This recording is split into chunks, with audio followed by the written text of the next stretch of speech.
주일 아침 가을로 완연히 들어선 이 아름다운 시간에 하나님의 전에 나와 예배드리는 우리 사랑하는 그린빌 가족, 우리 한 분 한 분의 삶과 또 가정과 섬기시고 경영하시는 모든 일들 가운데 언제나 우리가 예상했던 것보다 기대했던 것보다 더 큰 것으로 우리를 만족시키시는 우리 하나님의 그 넉넉하심과 또 크신 은혜가 언제나 함께 하실 수 있기를 간절히 축원합니다. 우리 인류 역사 속에서 최고의 베스트셀러, 가장 많이 팔린 책은 어떤 책일까요? 성경책입니다. 1년에 한 몇 권 정도 팔리는지 아세요? 많이요. 네, 많이 팔립니다. 전 세계적으로 1년에 한 4억 권 정도가 이렇게 팔린다고 합니다. 정말 대단합니다. 4억 권. 네. 근데 제가 또 하나 퀴즈를 낼 테니 맞춰보세요. 가장 많이 팔리는데 가장 읽지 않는 책은 무슨 책일까요? 네. 장모님은 아니시죠? 너무 대답을 크게 하셔서. 네. 가장 많이 사는데 가장 많이 읽지 않는 책. 네, 바로 성경책입니다. 어떤 조사에 따르면 예배를 드리고 돌아가서 일주일 동안 성경책을 한 번도 펼쳐보지 않는 사람들의 숫자가 교인 한 52% 정도가 된다고 합니다. 그러니까 절반보다 더 많은 숫자가 성경책을 한 번도 보지 않고 그거 그대로 주일날 가지고 옵니다. 그래서 요즘에는 보면 설교할 때 성경 인물들도 너무 많이 이야기하면 안 된다고 합니다. 성경을 너무 읽지 않아서 성경의 인물들 또 이야기들 잘 모르기 때문이라고 합니다. 그래서 뭐 전설처럼 내려오는 아주 유명한 우스개 얘기가 있죠. 목사님이 교회 학교 다니는 한 아이에게 물어보았습니다. 얘야, 여리고성을 누가 무너뜨렸지? 그러니까 목사님이 갑자기 물어보니까 이 아이가 겁에 질려서 대답을 합니다. 전 안 했어요. 전 정말 그런 적 없어요. 기가 막힌 목사님이 그 아이를 데리고 그 아이를 가르치는 선생님에게 물어보았습니다. 선생님 반에 이 아이가 내가 여리고성을 누가 무너뜨렸냐고 물어봤더니 자기가 아니라고 대답하는데 도대체 이 아이를 어떻게 가르친 겁니까? 그러니까 이 선생님도 정색을 하면서 대답을 했습니다. 목사님, 내가 이 아이 잘 아는데 이 애는 절대로 여리고성을 무너뜨릴 애가 아닙니다. 그러니까 목사님이 더 황당해졌습니다. 그 장로님에게 이 사실을 말하면서 좀 한숨을 푹 내쉬며 정말 어떻게 하면 좋겠냐라고 장로님에게 물어보았습니다. 장로님은 이렇게 대답을 합니다. 목사님, 이미 저질러진 일을 어떻게 하겠습니까? 누가 무너뜨렸건 우리 교회가 책임져야 되지 않겠습니까? 우리 교회 재정으로 그거 무너진 거 수리하도록 합시다. 네. 요새 교인들이 성경을 얼마나 읽기 싫어하는지 성경 안에 있는 내용들은 고사하고 성경을 아예 이렇게 잘 펼쳐보지도 않습니다. 그래서 어떤 목사님이 이런 말을 합니다.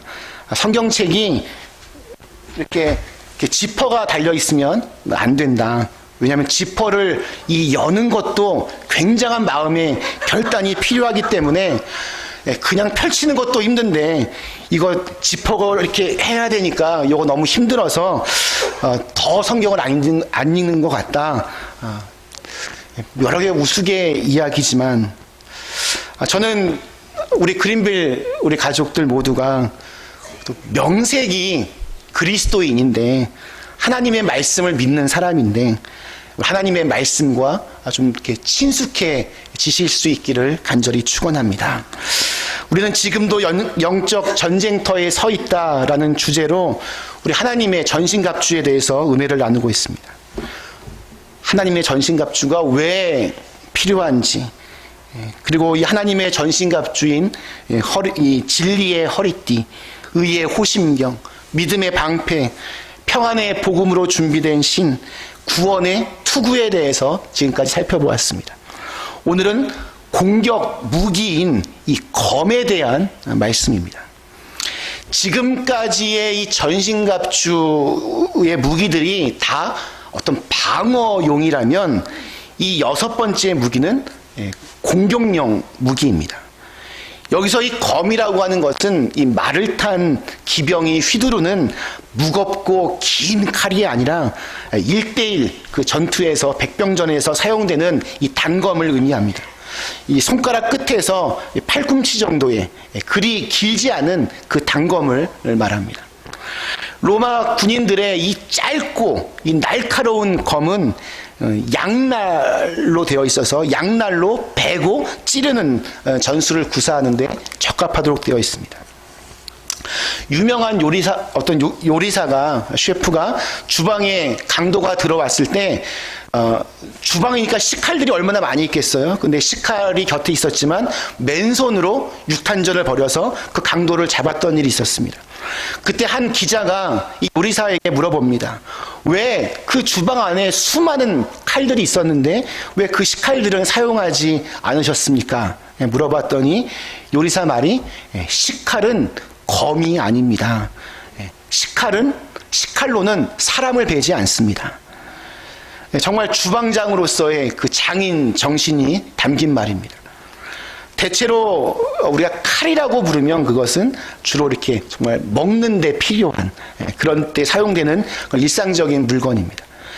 반면에 이 검이라고 하면 이것은 군사 무기로 사용이 됩니다. 칼은 한쪽에만 날이 있는데 검은 이 양쪽에 다 날이 서 있습니다. 우리가 하는 말 역시 보면 이 검과 같습니다. 검에는 양날이 이렇게 있는 것처럼 우리가 입으로 하는 말도 양날의 칼처럼 두 가지의 면이 늘 있습니다. 야고보서에 보면 한 샘에서 단물과 쓴물이 나와서는 안 된다라고 말씀하셨는데 그와 같이 우리 입에서도 단물과 쓴물, 유익한 말과 무익한 말, 긍정적인 말과 부정적인 말, 살리는 말과 죽이는 말, 정욕적인 말과 신령한 말, 세상적인 말과 천국의 말을 할 수 있습니다. 그럼 그 차이가 여러분 무엇일까요? 같은 입에서 나오는 말인데도 그 내용이 다르고 그 결과가 다른 이유가 무엇일까요? 누구의 지배를 받고 있느냐에 따라 달라집니다. 내가 지금 마귀의 영향을 받고 있는가? 아니면 성령님의 영향을 받고 있는가? 마귀의 지배 아래에 있는가? 성령의 다스림 아래에 있는가? 이것에 따라 정반대의 결과가 나타납니다. 우리의 말이 마귀에게 영향을 받고 지배를 받으면 다른 사람을 그리고 결국엔 자기 자신을 상처 주고 찌르고 쓰러뜨리는 그러한 도구로 사용됩니다. 마귀가 우리를 조정하고 우리의 생각을 지배하면 우리의 입에서는 늘 뭔가 이렇게 죽음과 관련된 그런 말을 하게 됩니다. 말을 굉장히 함부로 하게 됩니다. 그리고 함부로 뱉어진 그 수많은 말들을 통해서 마귀가 역사하게 됩니다. 한번 요즘 내 입에서는 주로 어떠한 말들이 나오는가 한번 생각해 보십시오. 내가 가장 자주 하는 말들이 내가 지금 어떤 상태인지, 누구의 지배를 받고 있는지 볼 수 있게 해줍니다. 말 한마디로 천냥빚을 갚는다는 속담이 있습니다. 말만 잘해도 어려운 일이나 불가능해 보이는 일도 해결할 수 있다는 뜻입니다. 우리의 말이 누군가를 죽이기도 하고 또한 살리기도 합니다. 그리고 그 말이 나를 죽이기도 하고 나를 살리기도 합니다. 우리가 좀 사람을 살리고 또 나를 살리고 마귀에게는 대적하는 그러한 입술을 가지려면 하나님의 말씀이 풍성하게 우리 안에 가득해야만 됩니다. 오늘 성령의 검, 곧 하나님의 말씀을 가지라라고 하셨습니다. 이 말씀에서 우리는 한번 이런 질문을 해볼 수 있습니다. 왜 성령의 검을 가지라고 하셨을까? 그리고 그냥 성령의 검이라고 말씀하시지 왜 굳이 다음에 성령의 검 곧 하나님의 말씀을 가지라 이렇게 말씀하셨을까? 성령은 빼고 그냥 하나님 말씀의 검을 가지라라고 하면 안 될까? 왜 성령의 검 곧 하나님의 말씀을 가지라고 하셨을까요? 성령님과 또 하나님의 말씀과의 관계를 이해하려면 왜 그렇게 말씀하셨는지를 우리가 깨달을 수 있습니다. 우리가 히브리서 4장 12절 13절 굉장히 유명한 이 관계를 잘 드러내주는 말씀입니다. 하나님의 말씀은 살아있고 활력이 있어 좌우의 날선 어떤 검보다도 예리하여 혼과 영과 및 관절과 골수를 찔러 쪼개기까지 하며 또 마음의 생각과 뜻을 판단하나니 지으신 것이 하나도 그 앞에 나타나지 않음이 없고 우리의 결산을 받으실 이의 눈앞에 만물이 발거벗은 것 같이 드러나느니라. 우리 사도행전 2장에 보면 베드로가 성령이 충만하여서 설교를 할 때 이 성령의 검의 역사가 나타났습니다. 그들이 이 말을 듣고 마음에 찔려 베드로와 다른 사도들에게 물어 이르되 형제들아 우리가 어찌할꼬 하거늘.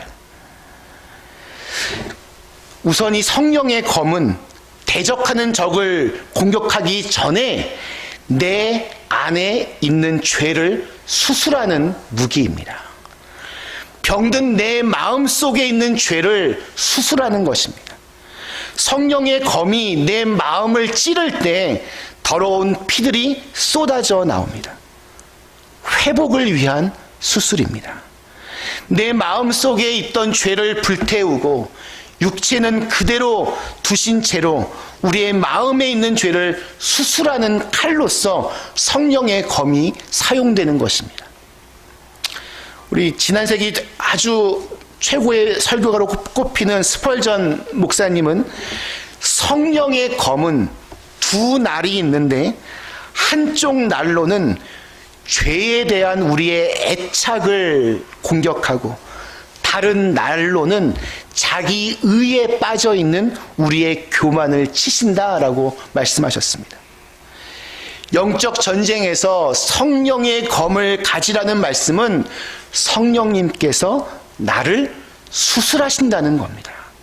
내 안에 있는 죄를 제거하는 영적 수술을 성령님께서 해 주신다는 겁니다. 성령의 수술대 위에 우리를 올려놓는 것입니다. 성령의 검, 이 하나님의 말씀은 수술을 하는 그 칼처럼 정확하게 역사합니다. 우리를 치유합니다. 우리를 다시 새롭게 빚어냅니다. 성령님께서 우리 안에 역사하시면 우리가 하나님의 말씀을 들을 때 눈물이 쏟아져 나옵니다. 성령님께서 우리 안에 역사하시면 하나님의 말씀을 들을 때 회개할 마음이 일어납니다. 성령님께서 우리 안에 역사하시면 하나님의 말씀을 들을 때 확신이 생깁니다.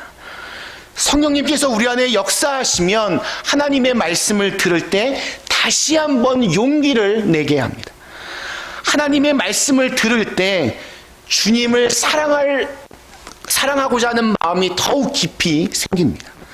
하나님의 말씀을 들을 때 담대함을 가지고 살아가게 합니다.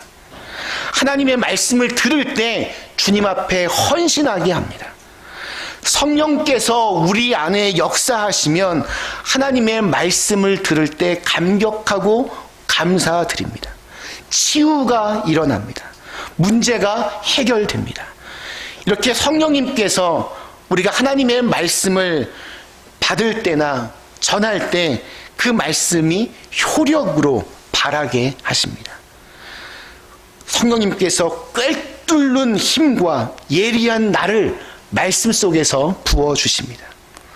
그렇기 때문에 성경을 읽고 듣고 또 받을 때에 그 말씀이 성령 하나님을 통해 여러분의 마음을 관통하는 말씀, 여러분을 치유하는 말씀, 또한 여러분을 새롭게 하는 살아있고 능력 있는 예리한 검과 같은 말씀이 될 수 있기를 여러분 늘 기도하셔야 됩니다. 성령님의 손에 붙잡혀 하나님의 이 말씀이라고 하는 검이 사용될 때 비로소 악한 권세를 찔러 쓰러뜨리는 강력한 무기가 됩니다. 우리가 성령의 검을 들고 휘두르면 마귀가 물러갑니다. 마귀가 가장 두려워하는 것이 바로 하나님의 말씀입니다. 우리 마태복음 4장에 보면 40일 동안 예수님께서 광야에서 금식 기도를 하시며 사역을 준비하셨습니다. 그때 마귀가 등장합니다. 사탄이 예수님을 유혹하고 시험합니다. 그런데 이 모든 세 가지의 시험을 예수님께서 말씀으로 물리치십니다. 예수님이 40일 동안 굶었으니 얼마나 지금 배가 고프셨겠습니까? 사탄이 시험합니다. 돌로 떡을 만들어 보라고 합니다. 이 유혹이 여러분 어떠한 의미입니까? 당신이 하나님의 아들이고 메시아인데 굳이 이렇게까지 밥 굶어가며 배고파하며 그럴 필요가 있겠느냐? 이렇게 굳이 고생할 필요가 있겠는가? 이런 고난은 메시아에게 필요한 것이 아닙니다. 그냥 능력만 있으면 된다. 십자가 고난을 통해서 모든 우리 인류를 구원하시려는 하나님의 그 계획을 무너뜨리는 것입니다. 자기를 위해 그 능력을 발휘하고 자기의 필요만을 위해서 이 하나님의 능력을 사용하게 함으로써 하나님과의 관계를 떼어놓으려고 했던 이 사탄의 작전이었습니다. 그런데 예수님께서 이것을 신명기에 있는 말씀으로 대응하셨을 뿐만이 아니라 공격하십니다. 우리가 잘 아는 대로 사람이 떡으로만 사는 것이 아니요 오직 하나님의 입에서 나오는 모든 말씀으로 산다. 진정한 생명은 육신의 생명만이 아니라 하나님과 서로 교통하는 영적 생명이라고 또한 말씀하고 계시는 겁니다. 첫 번째 공격에 실패한 사탄이 두 번째 공격합니다. 예수님을 예루살렘 성전 꼭대기로 데리고 가서 말합니다. 시편 91편에 보니까 천사들이 손으로 너를 붙잡아 네 발이 돌에 부딪히지 않도록 할 것이다. 메시아는 그렇게 될 것이다 라는 말씀이 있던데 당신이 정말 메시아면 한번 그대로 한번 해보라고 그렇게 유혹을 합니다. 참 재밌는 것은 우리 사탄도 성경 말씀을 잘 알고 있습니다. 심지어 암송까지 합니다. 그런데 왜곡된 인용으로 우리를 혼란시키는 겁니다. 그러면 이단들은 성경책을 읽을까요? 안 읽을까요? 이단들도 성경책 읽습니다. 어떤 경우에는 저희보다 훨씬 더 잘 읽습니다. 그런데 잘 읽어가다가 꼭 마지막 부분에서 조금 비틉니다. 올바르지 않은 해석을 합니다.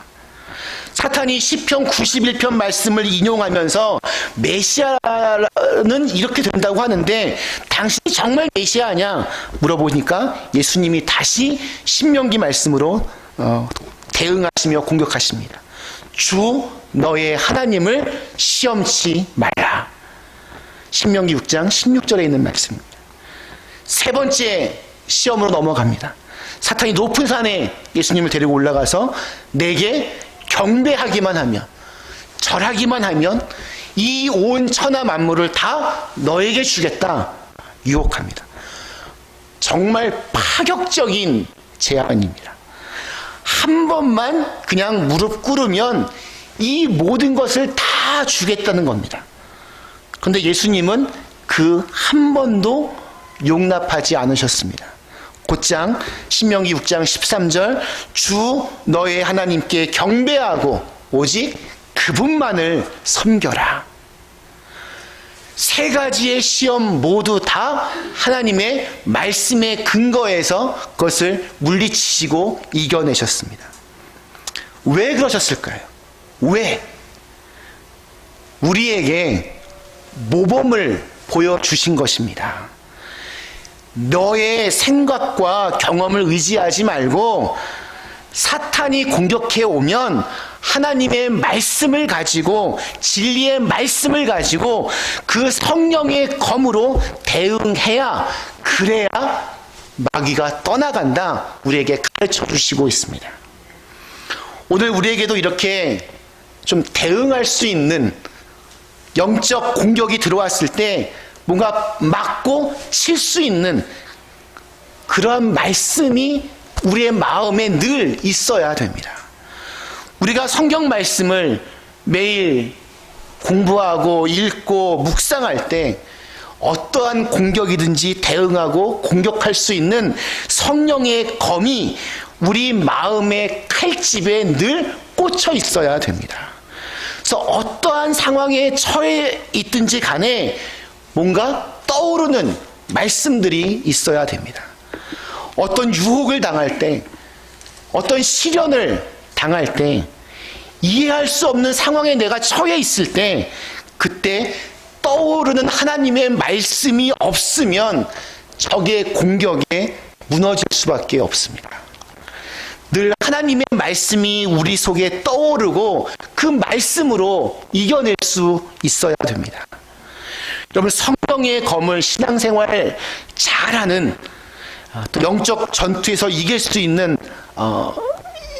간단한 방법 두 가지가 있습니다. 성령의 검을 활용하는 방법. 첫째는 생각해야 합니다. 둘째는 생각이 나야 됩니다. 어떠한 환경과 상황 속에서도 하나님의 말씀을 생각해야 되고 하나님의 말씀이 생각나야 됩니다. 하나님의 말씀은 우리가 정신을 차리도록 도와줍니다. 여러분, 성당 그 건물 십자가 이렇게 꼭대기에 보면 우리는 그냥 아무것도 없는 십자가지만 성당에 있는 십자가를 보면 그 위에 닭 모양의 어떤 그 상징물이 그 위에 올려져 있는 것을 봅니다. 그 유래가 이렇습니다. 베드로가 예수님을 3번 모른다고 부인했습니다. 그동안 다른 사람은 몰라도 난 끄떡없다라고 큰 소리쳤던 베드로였습니다. 그런데 허망하게 사람들이 물어보니까 그것도 예수님이 보는 앞에서 난 저 사람을 모른다 저주하고 침을 뱉었습니다. 그런데 그 순간 주님이 말씀하셨던 것처럼 닭이 꽃기어하고 울었습니다. 베드로는 주님의 말씀이 생각나는 그 순간 제정신을 차리고 대제사장의 집 밖으로 뛰쳐나가서 대성통곡을 합니다.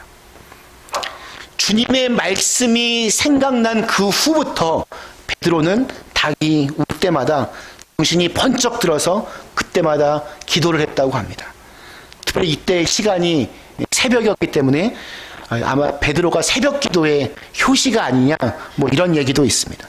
아무튼 주님의 말씀이 생각날 때부터 이것은 베드로를 훗날 위대한 사도로 다시 변화시키는 계기가 되었습니다. 여러분, 말씀이 생각이 나야 마귀의 유혹에 비틀거리던 사람이 비로소 중심을 잡을 수 있습니다. 말씀 마치겠습니다.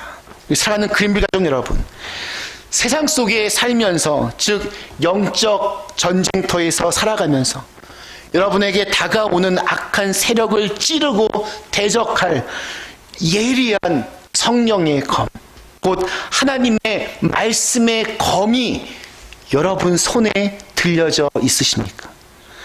마귀의 유혹과 공격에 대응하기 위해서 그 칼을 뽑았는데 막상 칼을 뽑고 나니 그 그 칼이 칼 같지도 않고 목이 다 쓸어버리고 날이 무뎌져서 도무지 사과 하나 벨 수 없고 고구마 하나 자를 수 없는 그런 검은 아니십니까?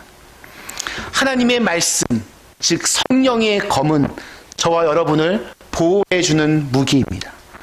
우리를 보호해 줄 뿐만이 아니라 영적 승리를 가져다 줄 수 있는 가장 결정적인 무기입니다.